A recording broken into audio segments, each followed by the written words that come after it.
Hey friends, I'm Sammy and welcome to my kitchen. Today we're going to be making a Depression era candy called potato candy, or some people might call it peanut butter pinwheels, but I just call it delicious.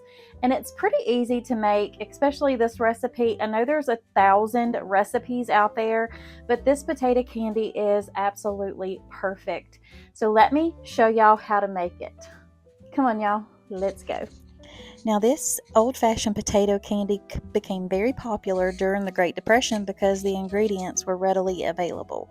Because you had taters and powdered sugar, which were cheaper than granulated sugar at the time. So we're going to take one russet potato. Please make sure it's a russet tater, otherwise it won't turn out as good. I just boil those until they're really soft, and I put that into a wire mesh strainer, and I kind of push it through just like a food mill or a sieve or something, and you would just mash that until it's very finely mashed. And then I added in 1 stick of salted butter with 1 cup of powdered sugar. Now there are some recipes that don't call for that butter to be in there, but I think it just gives it a better taste, and it's not overly sweet because I use the salted butter. And I also salted my potato water as well. Now you'll just give that a good stir together, and you can see that the liquid in here, it does, add up to a lot, but it does call for a lot of powdered sugar. Now I doubled this recipe because I wanted to make 2 logs instead of 1. So I'm going to use anywhere from 8 to 12 cups of powdered sugar. It just depends on the consistency. As you can see here, you just keep stirring and adding it cup by cup. Now right here I had about 10 cups right here, 10.5 cups of powdered sugar. And at this point is when you'll want to add in your vanilla, because you can see that it's starting to turn into a really good thick dough. So we'll add in 2 teaspoons of vanilla extract. I use the Watkins vanilla extract, and if you throw a little bit more in there, it ain't gonna hurt it, trust me. Then you'll give that another mix through, and you can kind of eyeball it and see if you know it's still going to be too sticky to where you can't form it in your hand. Then you need to add in about another 1/2 cup at a time. So you'll see me do that here in just a second. You just make sure it is nice and thick. Now, I'm just curious, has anybody had tater candy, potato candy, or peanut butter pinwheels, as a lot of people call them? Have y'all ever tried this before? Let me know down below in the comments. And would you do me a quick favor if you like today's video, or if you are crazy about this recipe like I am, especially around Christmas time? Go ahead and mash that subscribe button and become part of my YouTube family. I would love to have y'all.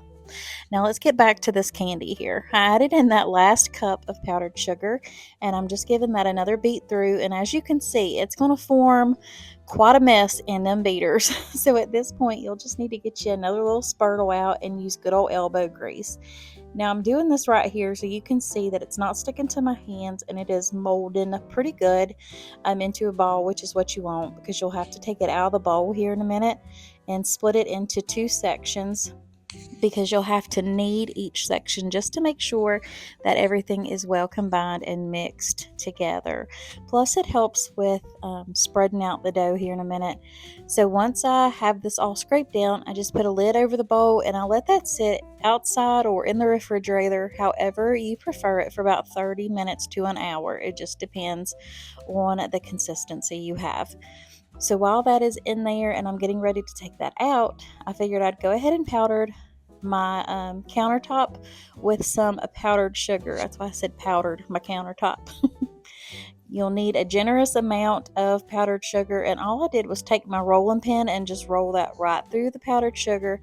That way I know nothing is going to stick when I go and get these dough balls out. Now, like I said, I've took it out of the fridge and I let it sit there. So now we're going to go ahead and cut that into 2 sections, and I'm going to work it over on my other workstation and just knead that together to where it's nice and malleable, and that way it forms a nice dough ball. Now you need to form this into a rectangle, and you just kind of work it and go different ways just until you get that nice shape through.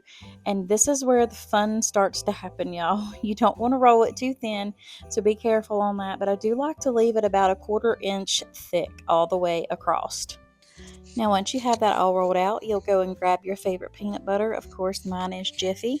And I'm just going to go ahead and put some big old dollops. I usually do a pretty big scoop. Now, there is no measurements for the amount of peanut butter because you just measure with your heart. If you like a lot of peanut butter, then you put a lot. If you like a little, then by all means, that's all you need to do. So once I have my 4 little dollops all the way across, I'm just going to go ahead and smooth that on out until it is a nice even layer all the way across.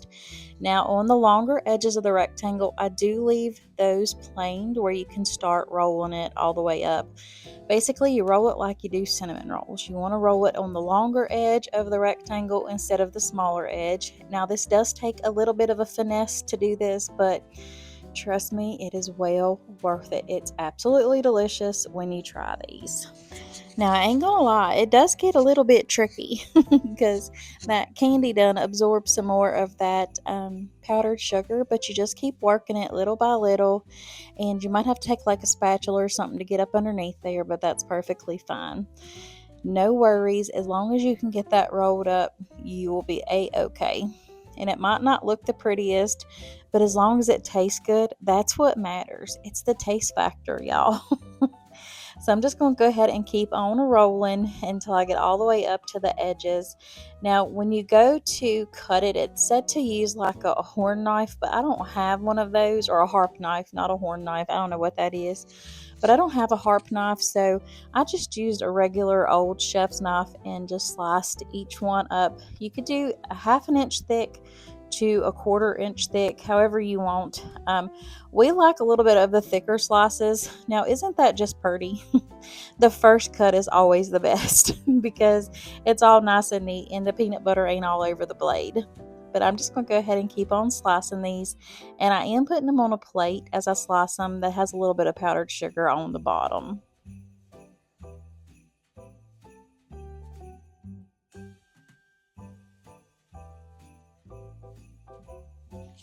So I kind of think this is rather soothing in my opinion. I love seeing those perfect little circles come out, and it just looks so beautiful.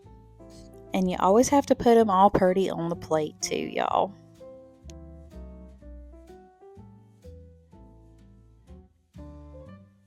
Now, I would advise against using chunky peanut butter or the all natural peanut butter because it might be a little bit too thin to hold together in this potato candy.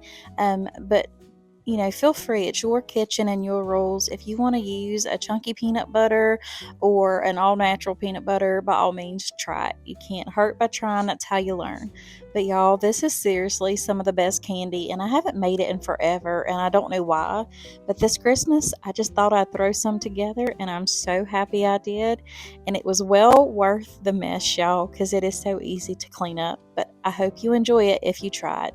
All right, y'all, that is it for today's video. I truly hope you enjoyed it. If you did, make sure you give me thumbs ups, leave me a comment down below, and hit that subscribe button and become part of my YouTube family. I would absolutely love to have y'all. And if you are in need of prayer, please let me know down below, and I would be honored to pray for you all. And if you're looking for some other meal or food inspiration, check out these other 2 videos on your screen right now. But I wish you all a very Merry Christmas and a Happy New Year from my heart to yours. God bless. Bye.